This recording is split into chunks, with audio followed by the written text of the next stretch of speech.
अस्सलाम वालेकुम। उम्मीद करता हूँ कि आप सब लोग ठीक होंगे। सर्दियों की आमद आमद है और ये नुस्खा अपने पास लिख लें, किसी जगह पे लिख के बना के रख लें। ये आपके बहुत ज़्यादा काम आएगा। बड़ा आसान नुस्खा है और बहुत ज़्यादा काम करने वाला है। ऐसा नुस्खा है कि आप घर में आसानी बना सकते हैं और जब चाहे बना सकते हैं। करना ये है, दूध को जोश देते वक्त 3-4 छुहारे इसमें डाल लेने हैं। ठीक है जी। फिर सब छुहारे जो है खाकर ऊपर से दूध में मीठा डालकर पी लें।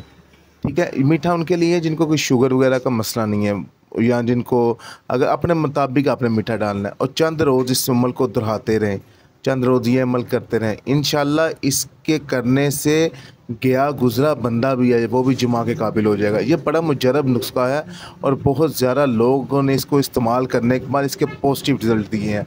आप भी करें और दुआओं में याद रखें और चैनल को लाइक सब्सक्राइब करना ना भूलिएगा। बहुत शुक्रिया।